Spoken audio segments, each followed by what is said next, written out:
Labdien, labvakar, pārbaudas laikā. Esam atpakaļ, ar jums šodien ir Krišāns Lācis un dzejniece un publiciste Liāna Langa. Labvakar. Neliela pārtraukuma un parunāsim šajā raidījumā šoreiz par mākslu, par skaisto, par gaumes spriedumiem, kā kādreiz smalki 18. gadsimtā teica, bet šajā gadījumā caur konkrētu piemēru, caur bēdīgi vai laimīgi slaveno Brektes sienas gleznojumu, par ko, man liekas, īpaši daudz jau nav vairs ko komentēt, jo man liekas, ka šajā brīdī arī varbūt tāda saruna var vēsāku prātu ritēt, jo tas smiltis jau ir nosēdušās, un tad var padomāt, kāpēc sabiedrībā joprojām 21. gadsimtā, kad šķiet, ka cilvēki to vien grib kā dzert kolu un kaut ko. Un viss ir redzēts. Jā, un viss ir redzēts, un viss ir tik ļoti pārsātināts, un ka visi savas naidus un dusmas sublimē skatoties Netflix šovus. Kāpēc ir tā, ka joprojām publiskajā telpā var raisīties šādas asas diskusijas par vienkārši sienas gleznojumu, kur tad, protams, paredzami daļa sadalās šajā konservatīvajā nometnē. Un tad otra puse, protams, ir tā, kur aizstāv šo jauno, progresīvu, atvērto mākslu, kurā man kā cilvēkam, kurš ir nedaudz sekojis mākslas vēsturē, šķiet, īpaši jauns jau tas nekas nav. Mēs šādas žestus ne tikai redzam bezgalīgi banāli atkārtojoties pēdējos 100, drīzāk jau kādus 105 gadus kopš Dišāna strūklakas jeb pisuāra, ko kā tādu reprezentatīvu rietumu mākslas paraugu vēl salīdzinoši nesen mēģināja mācīt afgāņu studentiem, un tad mēs redzam, kā tas izvērtās, šī rietumu vērtība mācīšana afgāņiem. Bet no otras puses, kaut kādā ziņā jau tas mākslas tāds šoka elements, ik pa brīdim jau tomēr. Tas nav tikai pēdējie 100 gadi, it kā kaut kā tādas inovācijas, ik pa brīdim, tāds dumšs vārds inovācijas, tādi jauninājumi vai spilgti pieteikumi, ik pa brīdim parādās. 19. gadsimta beigās arī vai nešausminājās par impresionistiem. Agrāk varbūt kaut ko 17. gadsimtā par Brēgeli varbūt arī pašausminājās, kā viņš tur tā. Un Brekte un Brēgelis, kā tev šķiet, Liāna? Vai tas ir salīdzinām? Es domāju, ka šis sienas gleznojums notrigerēja kaut kādu sociālu spriedzi varbūt, kas ir sabiedrībā un kas bija ilgi krājusies. Un iezīmē arī tādu ļoti lielu problēmu zonu, kuru vajadzētu piepildīt ar saturu, bet pagaidām tas nenotiek, jo dialogs, ja to var saukt par dialogu, ja ir divi monologi divos vārtos. Vienos tiek postulēts, tā ir laikmetīgā māksla, jums tā ir jāpieņem, un otrā šie vecāki un tie tūkstoši, kas parakstīja to diezgan, jāsaka, muļķīgo petīciju, saka, vienkārši mums to nevajag. Vidū ir mākslas procesa vērotāji vai teorētiķi, kuri saka, cik labi izdevās pievērst uzmanību laikmetīgajai mākslai, bet viņi jau būtu jau paši sevi atmasko, pateikdami, ka sabiedrība tai laikmetīgajai mākslai pārsvarā nekādu uzmanību nepievērš. Un tikai tajā brīdī, kad viņi pēkšņi parādās uz sienas laikmetīgā mākslas, tad kliedzot virsū skatītājiem, paskatieties uz mani. Laikmetīgā māksla dzīvo savā ļoti sīkajā burbulītī ar visiem šiem postmodernajiem komentāriem pie katra darba, ar samudžinātā pārgudrā valodā, kas ir viena no postmodernismu iezīmēm un kur, kā man šķiet, ļoti bieži ir daudz spekulāciju, vienlaicīgi, Krišjāni, ir ļoti daudz labu postmodernu laikmetīgu darbu.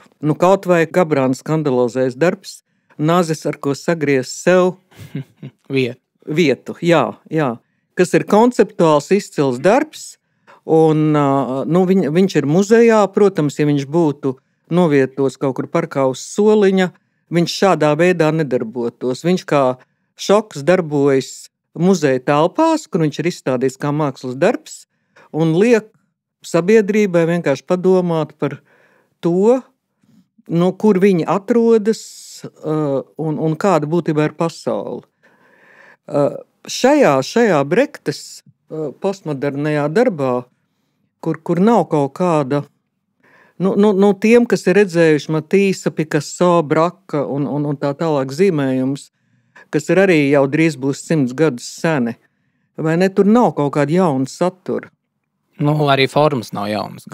Arī nav jaunas formas, un varbūt, ka daļu sabiedrības vienkārši arī kaitina, ka to cenšas par tādu uzdot. Manā gadījumā, labi, es arī varbūt apgrozos nosacītā burbulī, tādā tradicionālistu konservatīvo burbulī, un tad tur, protams, tu jau arī, Lijāna, zini, tur ir spēcīgi viedokļi, ka tā reakcija asā ir atkal varbūt netik daudz pret šo konkrēto Brektes darbu, bet vispār pret šādu attēlošanas manieri.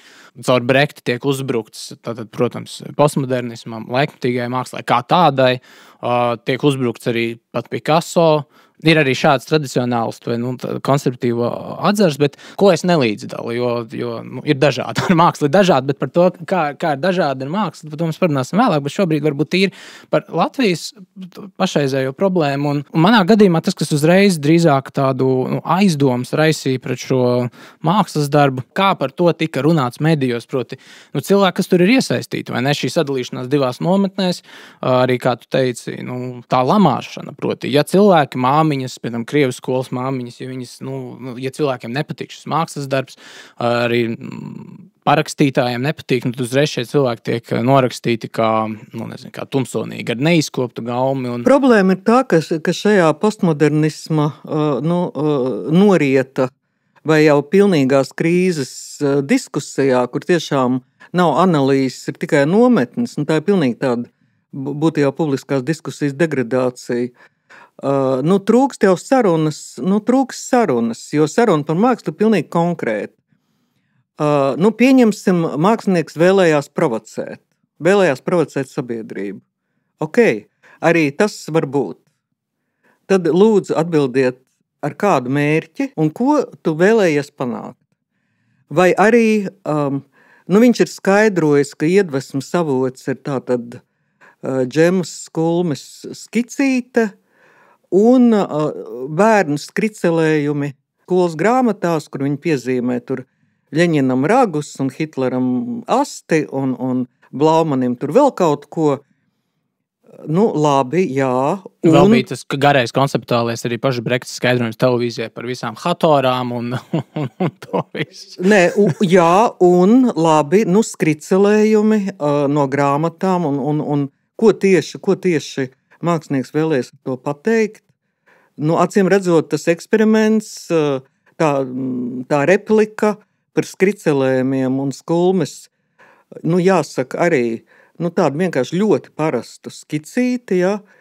Man vispār pārsteidz pati ideja paņemt vienu tādu skicīti, kas būtībā dienas grāmatas pieraksts.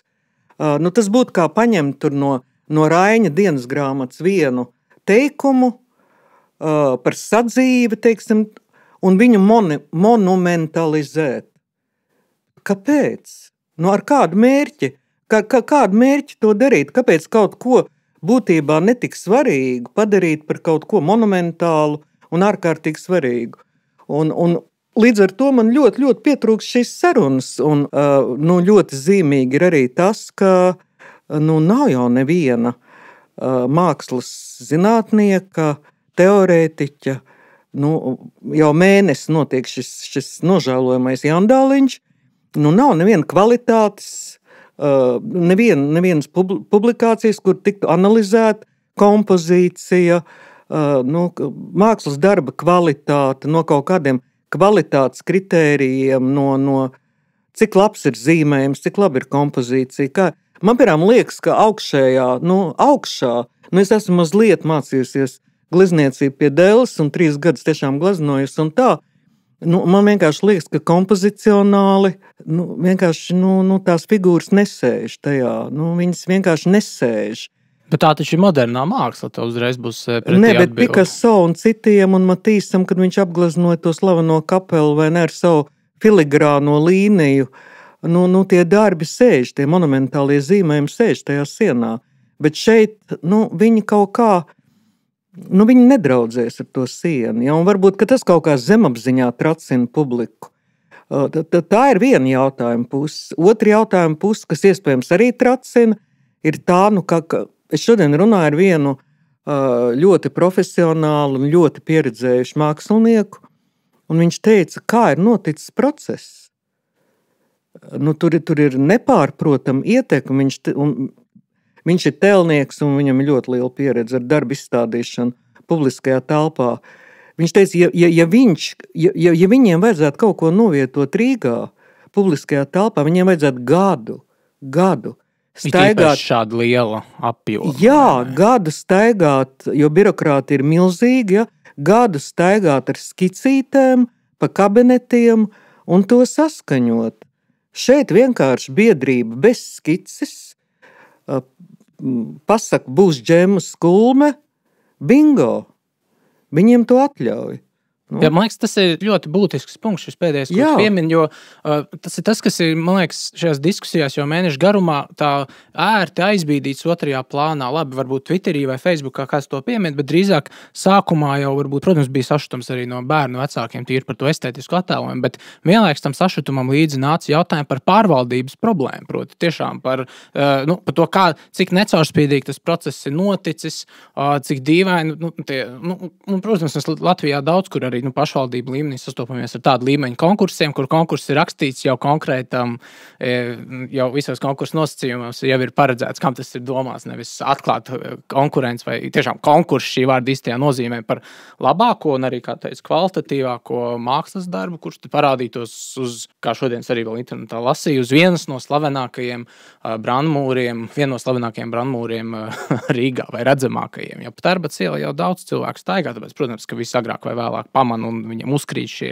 personāži, kuri lec ārā no sienas. Bet tiešām tas jautājums, kas arī man drīzāk uzreiz izsauc tādu automātisku reakciju, ir tur jaunups, visa tā jaunupa kliķa, kas arī visticamāk, nevis ticamāk, bet acīm redzam, ir stāvējusi aiz šī mākslas darba iebīdīšanas, rada attiecības ciešās, un, protams, tas, ka, varbūt arī beigās tas tāpat kā Čaka ielas stabiņu, visa epopeja izrādīsies vienkārši eksperiments, kura sekas ir pārbaudītas. Es biju arī ļoti vīlusies par refleksijas līmeni, un nekā personīgi, vai ne, bet pirām, ja nemaldos, tad Ingrīda Burāns kundze ir, es nezinu, vai viņa vēl strādā LMA, vai tagadējā, vai bijusī Brekts kunga kolēģe, viņai lūdzu komentēt un tā vietā, lai runātu par saturu un par kvalitāti, Burāns kundze sāk stāstīt, ka publikā ir par maz demokrātijas un ka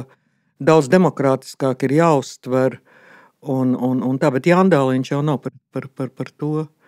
Jandāliņš jau nav par uztveri, jo, piemēram, Miķelim Fišeram vai Aijai Zariņai vai Gabrāna virtuālajām skulptūrām, kas man personīgi ļoti patīk, tad tā man tiešām šķiet avangardiska laikmatīga māksla.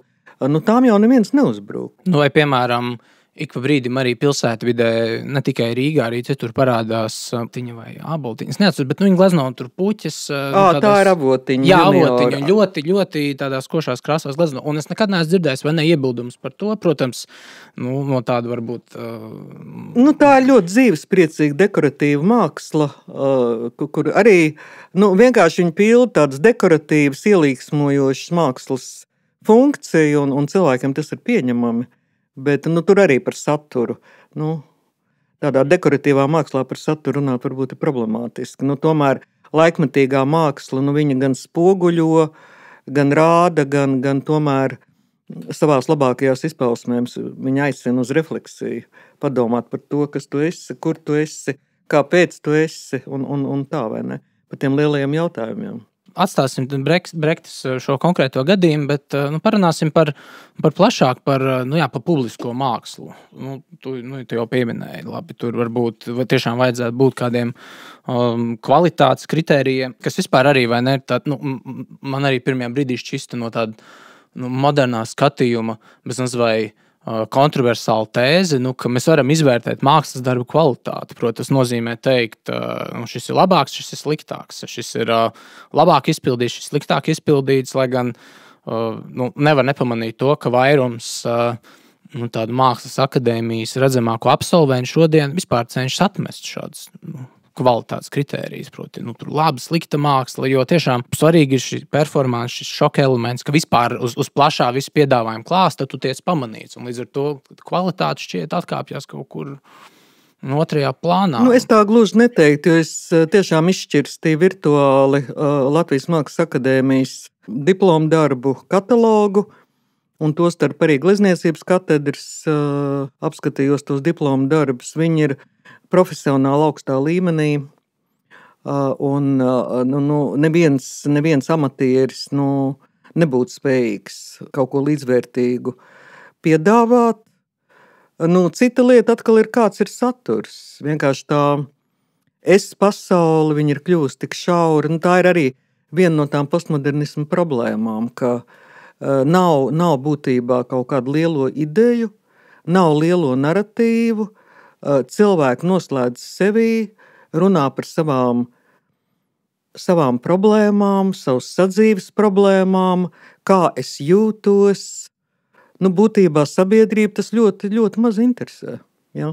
Bet no otras puses, nolasāmākais no Brehta šī murāļa ir uzraksts, mēs esam sliekas, kas irdina zemi, un tad citi no tām tur uzbūvēšu tādu lielu stāstu. Tas ir tas lielais stāsts, kurš...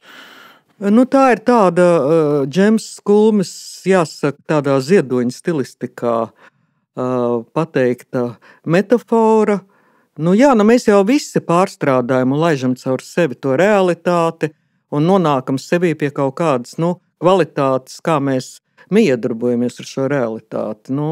Būtībā tā metafora strādā. Vienu dienu tagad Grūpīs teica, es esmu slieka, ko teiks rītdien.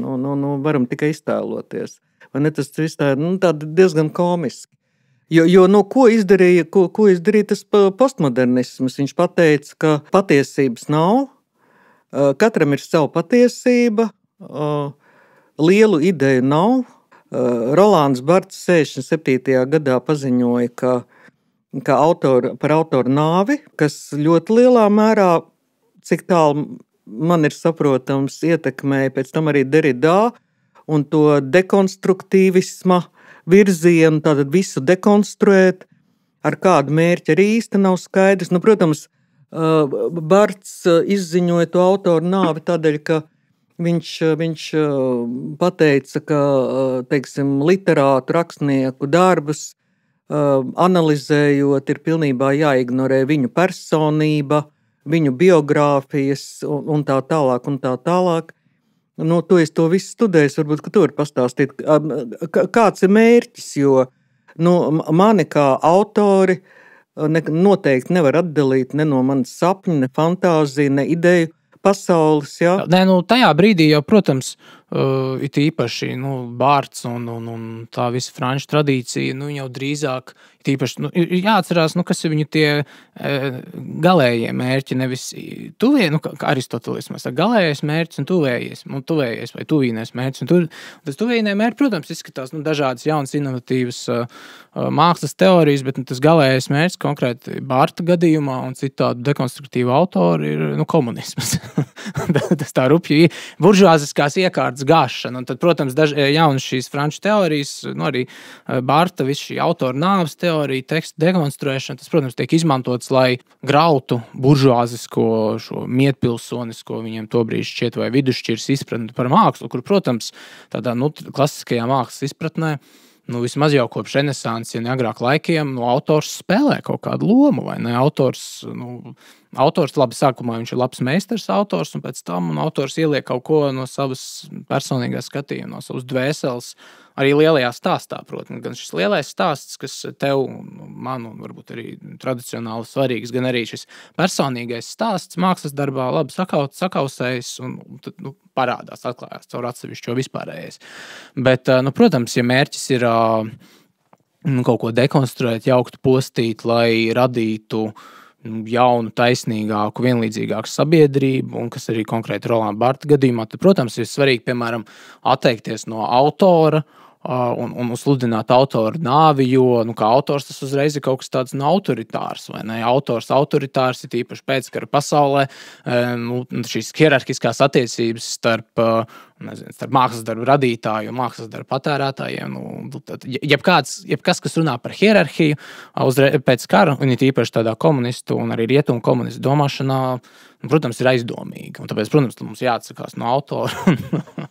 Bet man liekas, ka šī autora nav, tas, protams, ir kaut kur fonā no dažādām postmodernajām mākslas teorijām, bet arī, Brehtas gadījums tas nav, bet ļoti bieži laikmatīgajā mākslā tomēr ir izplatīts, bezmazliet tas vienīgais imperatīvs, vienīgajam uzstādījumam, kuram ir jābūt, mākslā jābūt sociāli kritiskai vai sociāli aktuālai. Vai, tas ir īpaši, ja mēs aizbraucam uz kādām rietumu mākslas galerijām, it īpaši Vācijā, tur nebūs iedomājama kāda jauna mākslas izstāde, konceptuālās, laikmatīgās mākslas izstāde, kuri varētu izvairīties no sociālo-politiskām tēmām, kur tīpaši pēdējā laikā arī mākslinieki reflektē par klimata krīzi un tādām lietām. Es nezinu, ko tu domā par šo, par mākslas reducēšanu līdz sociokritiskai funkcijai? Nē, par reducēšanu tikai līdz tam, vienkārši tas nav interesanti, bet sociālai kritikai, sabiedrības preparēšanai un skats uz sevi nesaudzīgs ir bez šaubām nepieciešams. Caur mākslu. Bet, jā, arī caur mākslu, bet absolūti izšķirīga nozīme ir talantam.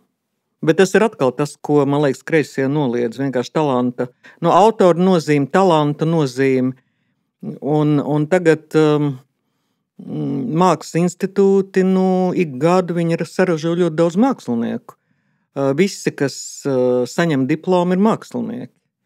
Bet mākslā ir izšķirošs talants. Jautājums, vai talants ir tiešām šo ilgstošu darba, pūļu un mācīšanās augurs, vai talants ir kaut kas no augšas ielietas, un vai tas jau piedzimis ar talantu. Un tad jebkurš tavs triepiens jau ir mākslas darbs. Jebkurš nē, noteikti, bet apdāvinātība, to jau saka, ka tas ir no Dieva. Un tas jau arī laikam šodien tiek noliegts. Ko nedrīkst, kas ir grēcīgi, to ierakt zemē. Tas ir jāliek lietā. Un arī jāsaka, ka tomēr talants ir arī retums. Tā kā man liekas, ar laiku sabiedrība būs spiest atgriezties pie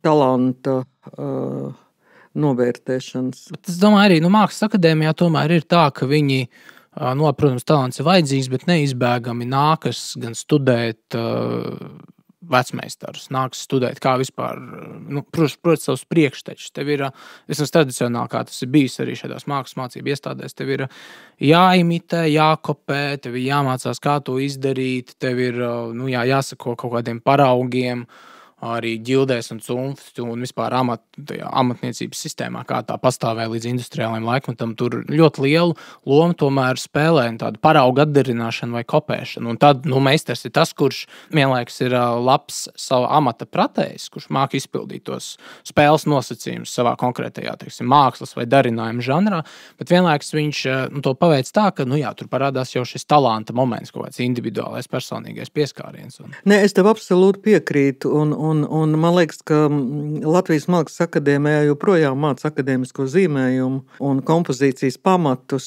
un tās ir amata prasmes, kas veido tos amata profesijas būtībā pamatus, bet man ir stāstījuši citās valstīs, ka citās mākslas augstskolās to sen vairs nemāca. Un tas ir arī ļoti, ļoti redzams tajos darbos, ka tur nav to pamatu, vienkārši nav. Tie darbi ir, es esmu pārliecināta, ka Marks Rotko, viņš prātā akadēmisko zīmējumu.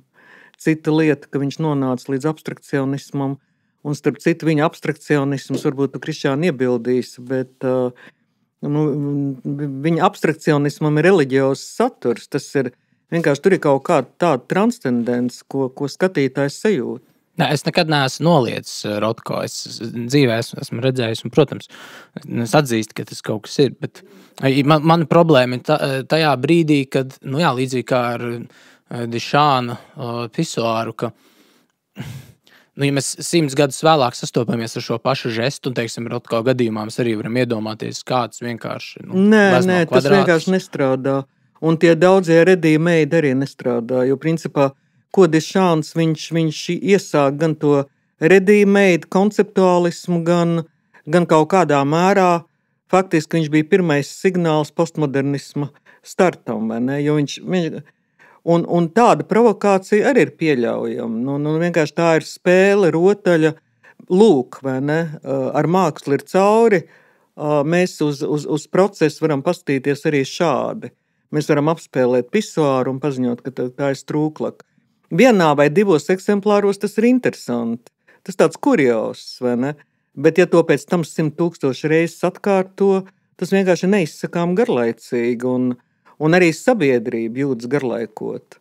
Jo mēs pievērsām savu uzmanību. Ne? Tas centrālais sauklis, bet es atceros vēl pirms 30 gadiem, bija tāds rudens izstādes, vai pirms 35. Neviens nekādu uzmanību speciāli nepievērs, bet tās izstāžu zāles, kur arī Latvijas gleznotāji attīstīja savu modernismu un savus meklējumus, viņas bija pārpildīts ar publiku. Cilvēkiem interesēja.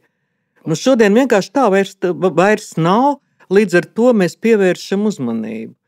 Ir ļoti skumji, dāmas un kungi, kā būtībā jūsu māksla sabiedrībai neinteresē, un tā ir zaudējusi kaut kādu savu sabiedrības ietekmēšanas lomu. Pirms ejam pauzē, pakomentēšu tieši to, ko tu pieminēji, ka uz šīm latviešu modernistu izstādēm tiešām gāzās cilvēki. Labi, tie varbūt negribās būt tādam snobiskam vai elitāram, tie, protams, varbūt nebija zemnieki, lai gan nav izslēgts, ka varbūt kāds zemnieks izglītots zemnieks iebrauc pilsētā un aiziet uz izstādi. Bet... Nē, tie absolūti bija arī zemnieki krišjāni, jo literatūra un mākslu, kur bija ļoti nesaudzīgas, asas kritikas, abonēja un lasīja kolhoznieku un kolhoznieces. Viņiem interesē māksla, jo mākslai bija milzīga nozīme sabiedrībā. Sevišķi jau, kad mēs jau gatavojāmies atmodē un tā tālāk, jo tā bija, māksla bija brīvības forma, jā. Tā Dzeja pasaule, arī. Kurā, dzeja, literatūra, kurā uzelpot, jā. Bet kāda tagad ir loma? Man tiešām nodarbina šis jautājums, Tiešām mākslas loma lielajā stāstā, kas 80. beigās bija gan atmoda, gan atbrīvošanās no padomju tirānijas, gan arī, es piemēram domāju par arī starpkara perioda modernistiem. 20. gadsimta sākuma arī latviešu, viņas arī var nosaukt par modernistiem, kur arī ir celmlauži savās jomās, bet vienlaikus tomēr tas daudz no viņiem neslēpj, ka tas ir mēģinājums radīt nacionālo stilu kaut kādu latviešu tautas jaunu stilu, kurš norobežotos no tāds varbūt smacējošas, varbūt jau arī atkārtojumā iestrēgušā vācu akadēmismu, tad radīt kaut kādu jaunu latviešu formu, un vienlaikus, tad tas būtu daļa no lielā latviešu stāsta. Bet par šo lielo stāstu lomu un iespēju saistībā ar publisko mākslu, nodokļu maksātāju finansēto mākslu, par to mēs parunāsim arī pēc pauzes. Ja tevi uzrunā raidraksts Pārbaudes laiks, atbalsti tā veidošanu ar nelielu ziedojumu. Mēs esam neatkarīga biedrība, mums nav liela sponsora, bet mūsu mērķi ir lieli. Ziedojot, tu atbalstīsi mūsu brīvību veidot kvalitatīvus ierakstus par Latvijai svarīgām tēmām. Ziedojumu kontu atradīsi aprakstā. Paldies par tavu ziedojumu! Esam atpakaļ, un es uzreiz liezīšu tādu provokatīvu jautājumu. Kā tad īsti vajadzētu notikt šim kvalitatīvas publiskās mākslas iedzīvināšanas procesam, tavuprāt?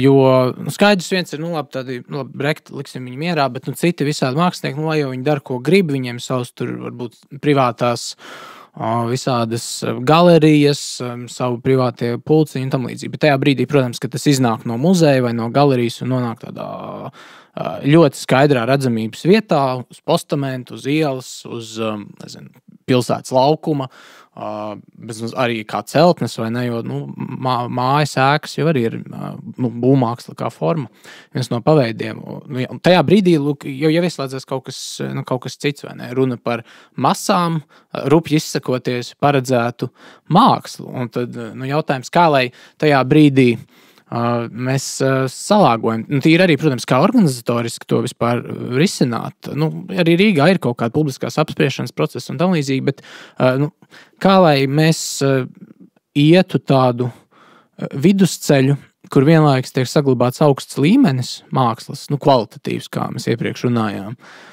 kas tomēr nepārvērstos kičā, jo arī tas risks ar tādu balss došanu masām, rupi izsakoties, tas jau arī var ļoti viegli novest pie kiča vai pie socreālisma, kā 50. vai pie kiča, kā mēs paši arī citos formos, kuras esam runājuši, tāds Tukuma Katrīnas piemērs, tāda statuja ar sievieti, kurai ir rokas somiņi, vai, var sakot, tāda... Kur ved sunīti saitē. Jā. Un kur ir siksna, un kur ir...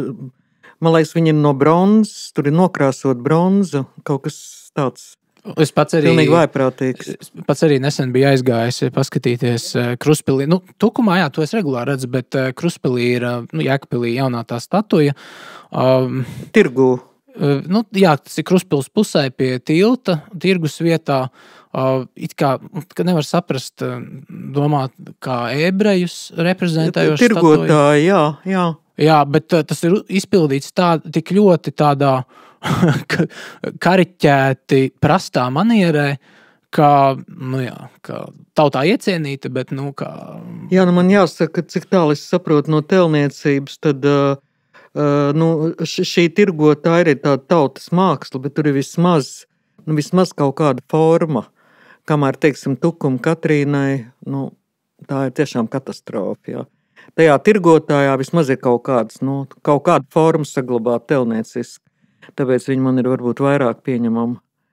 Es pieminēšu kaut kādas institūcijas, kuras vērtē mākslu, tam nav nekāda sakara ar cenzūru, jo tikko piemin kādus vērtētājs, kvalitātes vērtētājs no malas tā, kreisie liberāļi uzreiz sāk kliegt, ka tā būs cenzūra. Pilnīgas muļķības. Mākslas padomes ir daudzās pasaules pilsētās un muzejos. Arī Rīgā, starp citu, bija Leonards Laganovskis, pēdējais galvenais mākslinieks, kāds Rīgā vienmēr bija arī līdz šim. Tas ir tas pēdējais arbitris, kurš pa publisko telpu pasaka šo nē, bet šo projektu jā. Kurš ir spējīgs izvērtēt kvalitāti un kuram sabiedrība uzticis. Vai tā ir kaut kāda mākslinieckā padome? Tā ir pilnīgi normāla praksa. Bet ko darīt, ja tādu padomi pēkšņi izveido tikai no šiem postmodernistiem? Tā ir visās šādās publiskās institūcijās, jo, viena lieta ir, mums ir kvalitātes vērtēšanas šis pilvēns, vismaz kaut kāds institūcija, bet svarīgi tomēr ir kādi cilvēki tiek salikti šajos amatos, un ko darīt tādā situācijā, kad tiešām, Latvijā, man liekas, mēs vēl neesam tādā stāvoklī, bet varbūt strauji uz to virzamies, kur tiešām tiek salikti savējie konkrētas deformētas mākslas izpratnes pārstāvji, un tad viss, un tas sākot ar to brīdi pilsētā tiek diktēts ļoti konkrēts mākslas tonis, nemākslas. Ko tādā brīdī darīt? Te mēs nonākam pie politikas. Lūk, un runājot par publisko mākslu, nevar izvairīties, vai ne, no politikas. Ko tu saki par postmodernismu, kas būtu nodokļu maksātāju naudas balstīts, un tiešām cilvēki iet garām, ne tikai Brekts morāli, bet citi, kuri prasa mākslu tautai. Un vienlaiks, kā lai nodrošina to, lai šī māksla tautai būtu garu ceļoša, tā ļoti poetiski izsakoties, garu ceļoša vai gaumi audzinoša, nevis gaumi izļurkājoša vai deformējoša. Kā tieši parūpēties par šī lielā stāsta iedzīvināšanu? Nē, mākslīgi to nevar izdarīt, jo, ja nav nekādu ideālu, tad arī viņi netiek piedāvāti.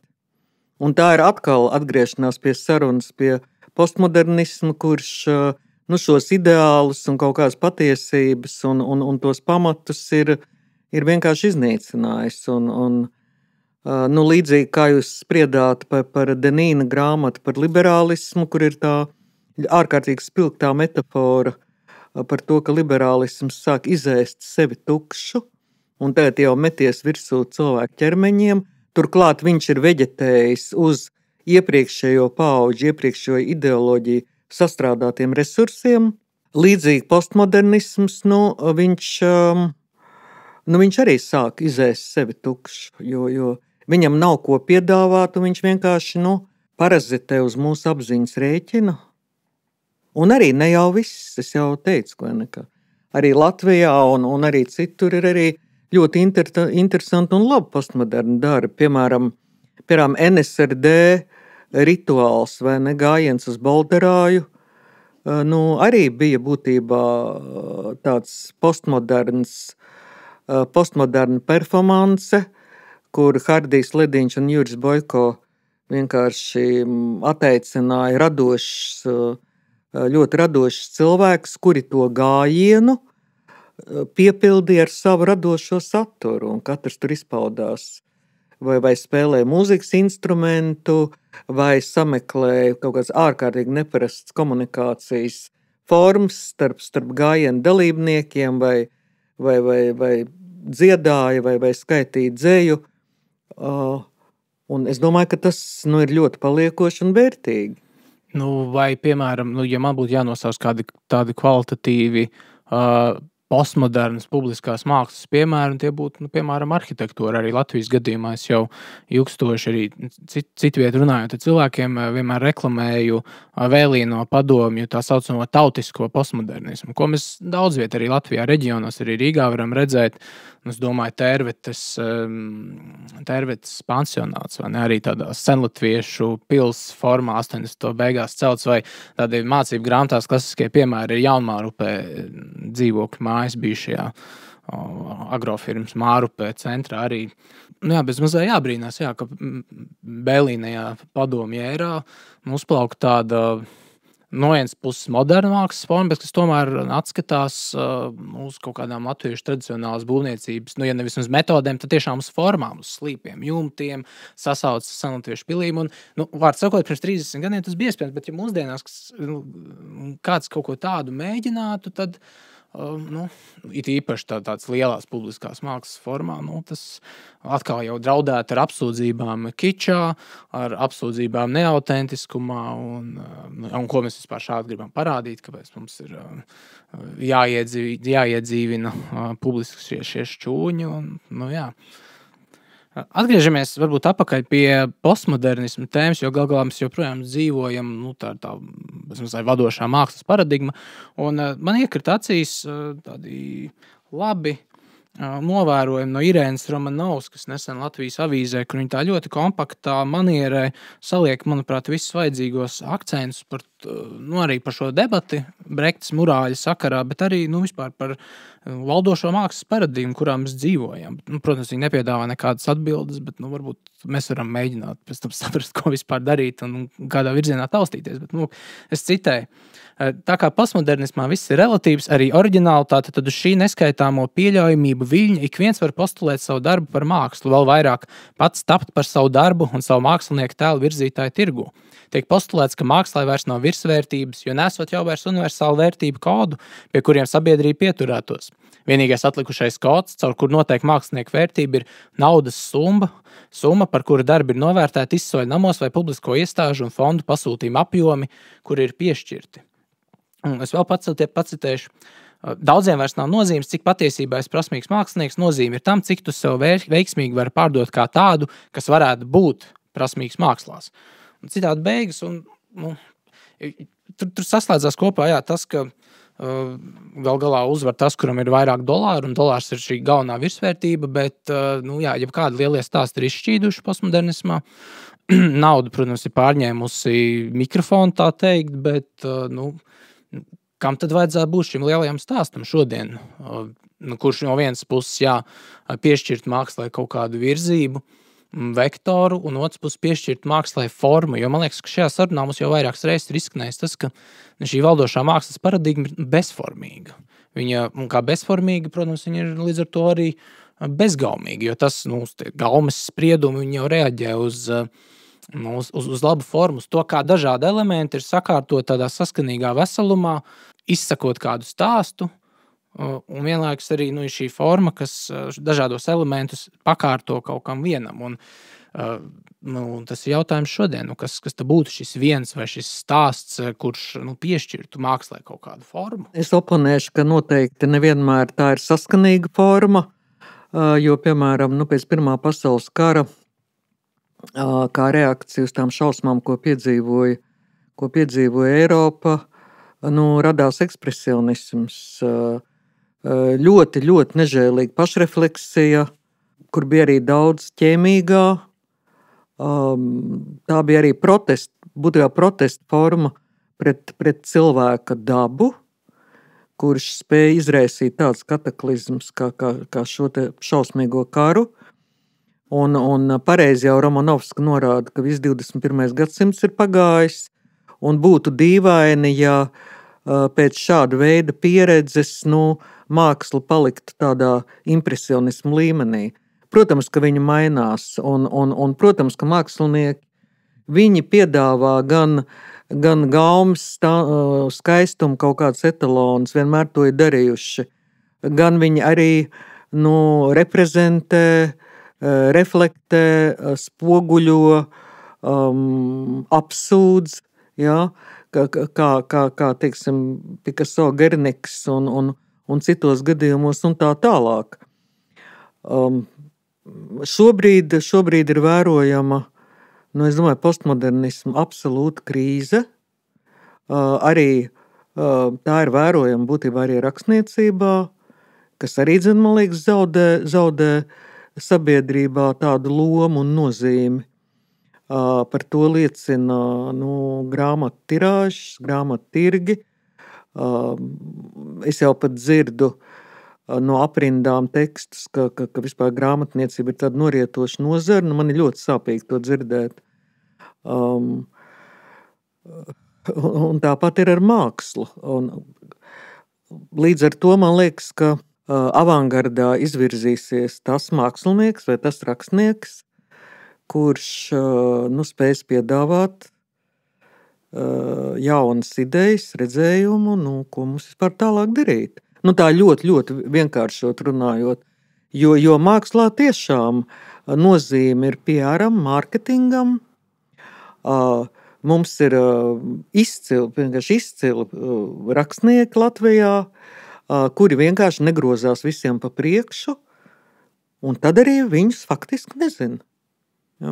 Jeb zina tikai tādi zinātāji, kuri seko līdz rakstniecības procesam. Kurš pa priekšu grozās, to arī publika zina. Es arī tēlotāju mākslas, glezniecības sakarā man arī vairāk kārt radies iespējas, ka bieži tādās lauku kaut kādās pagastnamu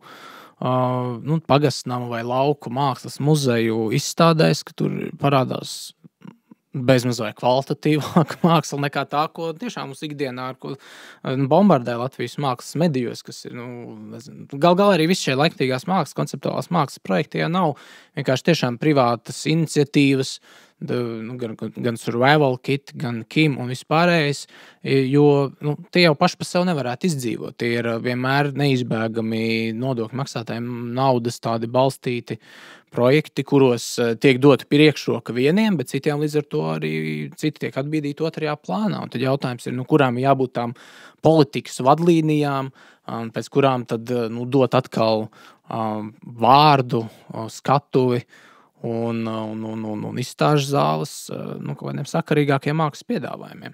Man ir ļoti, ļoti skumji to atzīt, un man ļoti sāp sirds par to, bet spriežot pēc publikas reakcijām sociālajos tīklos un pārspriedumiem, es domāju, ka mēs esam sasnieguši diezgan bīstamu robežu, un tādēļ, ka tā laikmetīgā māksla vai arī rakstniecība ir kļuvusi tik prātam neaptveram narciska un egocentriska, idejas nepiedāvājoša, vienkārši pašreflektējoša, ka sabiedrībai rodas pamatot iebildumi, ka šāda māksla tiek finansēta par sabiedrības naudu. Piezīme vēl no Romanovskas raksta, kā ilustrācija, ar ko viņi noslēdz. Tas grozās tieši tajā apvidū, pa ko mēs runājam. Proti, citāts. Aroganta attieksme ir panākusi to, ka laikam pirmo reizi mākslas strīdi tiek risināta ar parakstu vākšanas palīdzību. Ironiski, ka tieši postmoderna atteikšanās no sekošanas universālām vērtībām, lai it kā padarītu pasauli atvērtāku un iekļaujošāku, ir šo pasauli vēl vairāk sašaurinājis un egocentrējis. Jo vērtības skalā nav palicis nekas cits, izņemot individuālo jeb subjektīvo, atņemot sabiedrībai atskaites punkts par labo un ļauno, skaisto un neglīto, mākslu un mazpatēriņu produktu. Fast food uz sienas, tā ir mūsu jaunā realitāte, bet vai tā ir realitāte, kur novēlam saviem bērniem un mazbērniem?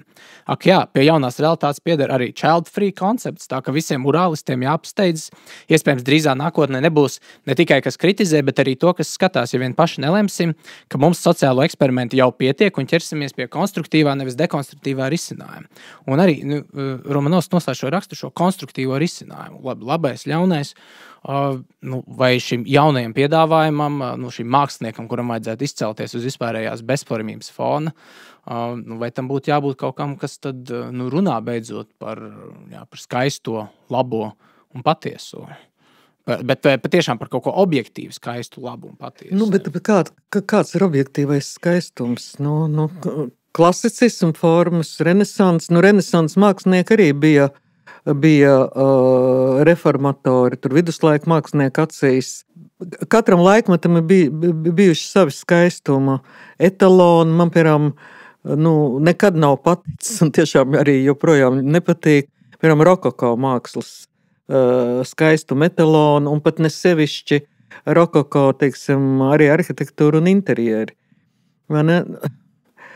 Katrs laikmets rada savus skaistuma etalonus. Vienkārši tagad mēs redzam to, ka viņu nav.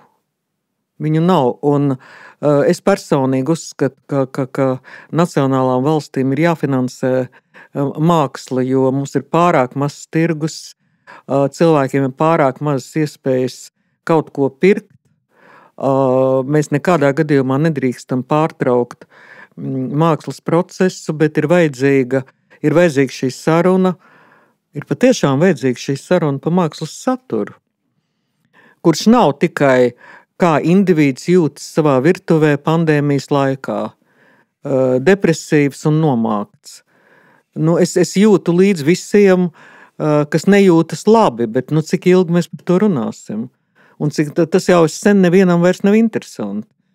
Jo mēs lielākoties neviens nejūtamies ļoti komfortabli šīs pandēmijas apstākļos. Un tāpēc katram pietiek ar saviem, tā teikt, tarakāniem galvā un citu tarakānu vienkārši kādu laiku var tam pievērst uzmanību. Un tā, bet cik ilgi? Jā. Es domāju, ilgāk vairs nē. Tāpēc es domāju, ka ir vajadzīga ļoti konkrēta saruna par mākslu. Jā, par mākslu, par mākslas kvalitāti, bet arī par visu laiku uzsveru mākslas saturu. Un šis jautājums par mākslas saturu, tas ir jautājums par to, es mēģinu tev saprast, ko mākslai vajadzētu attēlot, vai ne? Kam vajadzētu būt mākslas priekšmetam, vai ne? Par ko mākslai būtu jārunā, vai kas būtu jārāda. Domā tā, jo arī, ja mēs pretstatām, arī atsaucoties uz Romanovskas rakstu, viņai arī nepatīk, ja labi, mēs esam pa daudz mākslā, postmodernismā koncentrējušies uz šo individuālo, uz kādiem subjektīviem demoniem, uz savām sajūtām, tā instinktīvā reakcija ir, ko mums vajadzētu likt pretī, tad mums būtu jārunā par kaut ko lielu, par kolektīvo, par sabiedrību, par rīdziniekiem, varbūt arī par ģimenēm, jo ģimene jau arī ir lielāka nekā atsevišķi viens individs apmātībās un apsēstībās un nepilnībās. Un, tas būtu tas instinktīvais pretī, bet no otras puses tad valsts teiktu, ka, paskatieties, mēs dodam naudu arī tādiem mākslas projektiem, kā Nacionālajā teātrī, kur brīžiem parādās tādas plašākas refleksijas par latviešu tautu, kas ir nevis vienkārši tur kaut kāds individu ciešanas, bet refleksijas par latviešu tautu, cik mums ir vēsturē grūti gājis, arī ko iedvesmojoši stāsts no Latvijas vēstures. Tas pats arī mēs redzam, kam arī valsts ir devusi kaut kādu naudu, grantus tieši šajos rakstniecības projektos, arī tāds padziļināts refleksijas par vēsturi, kuriem arī daži ir labāki, daži sliktāki. Piemēram, tur Svina garša varbūt labāk. Svina garša izcils tiešām, manuprāt, labākais sērijas romāns, jā. Un cits atkal varbūt, tāds mātes piens varbūt tur sliktā vai tam līdzīgi. Vai, protams, man uzreiz, kad man kāds runā par stāstu par valsts finansētu tādu publisku mākslu ar kaut kādiem kolektīviem ideāliem, protams, tie ir dziesmu svētki, dziesmu un deju svētki, kur ir tāda liela, plaša manifestācija, kur, protams, arī var dažādi ielikt dažādas saturs un kodējumus, bet tas ir tāds, mazliet vai lielākais kolektīvais tautas mākslas veikums Latvijā ik pa pāris gadiem, pa ko arī dažiem, tādam Maikam Karapeķjanam liekas, ka tas ir nacisms. Nesen, man liekas, tas bija iepriekšējos uz 100 gadus dziesmu svētkiem. Citiem liekas, ka tas ir varbūt viens no retajiem tādiem notikumiem, kas, protams, arī mākslas notikums, kas tautu vieno. Un tad varbūt mākslā būtu jātiecās uz kaut ko tādu lielu. Man liekas, ka tas tā mākslīgi nenotiks. Dziesmu svētku tradīcija mums ir, lai arī tā nav mūsu paša, bet paša izauklēta un iestrādāta. Un es domāju, ka tas ir vispār tāds pasaules līmeņa unikāla performance un arī mūzikas notikums. Un atliek tikai brīnīties, ka BBC vai CNN to neraida tiešraidē, jo tā ir tiešām absolūtā pasaules klase. Es domāju, ka mēs te pie galda sēžot neizrunāsim, ko vajag, kādas ideāls vajag mākslai piedāvāt. Es domāju, ka vienkārši paliksim pie tā, ka secināsim, ka ir būtībā pilnīgs ideja deficīts. Un attiecībā uz stājmākslu man ir tāda ļoti nelāga nojausma, ka tas ir žanrs, kurš ir noslēdzies lielā mērā jau ar abstrakcionismu un grafiti attēlojumu, kā Baskijā gadījumā. Es domāju, ka ir iespējas lielā mērā objektīvi izsmeltas. Un es domāju, ka mākslā arī tālāk nāks tehnoloģijas, ko ļoti aktīvi ievieš un izmanto Gins Gabrāns. Man liekas, ka tā arī ir pasaules klase, ko viņš dara. Tā kā es ar lielām cerībām skatos uz jaunajām tehnoloģijām, jauniem žanriem, sadarbībā ar jaunajām tehnoloģijām, kas ļaus mums saglabāt cilvēcību un sabiedrību humānu.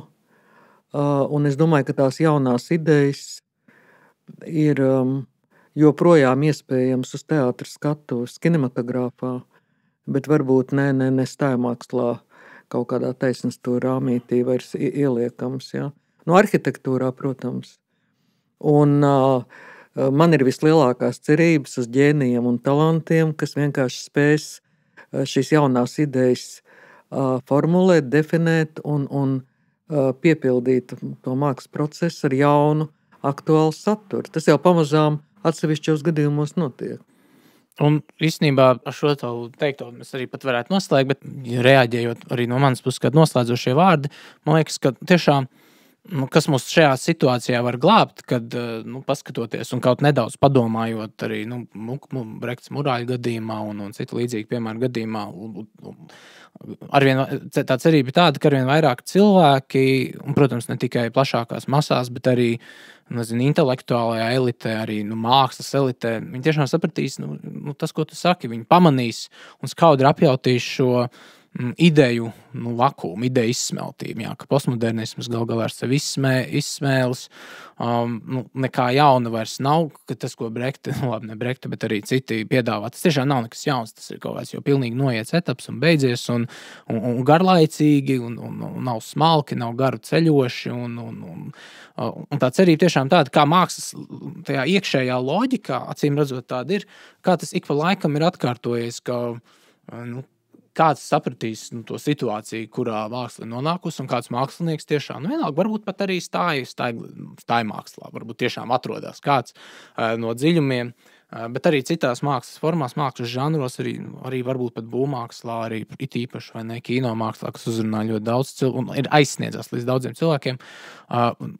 Tas mākslinieks, kurš tiešām piedāvās kaut ko jaunu, bet vienlaikus tādu jaunu, kas tomēr saslēgtos ar tiem labā un ļaunā un cilvēku stāvokļa pētīšanas visiem jautājumiem, kādi rietumu mākslas tradīcijai nākuši klāt, neizbēgam tā mākslas iekšējā loģika liks kādiem mākslinieku grupai dumpoties par pastāvošo ideju vakumu vai ne, par šo izsmeltības situāciju. Es tā ļoti ceru uz to, un cilvēkiem ir jāatgriež to, ko viņiem postmodernisms lielā mērā ir atņēmis, vienkārši cerību. Es nerunāšu par ticību, jo viss nav ticīgi, vai ne?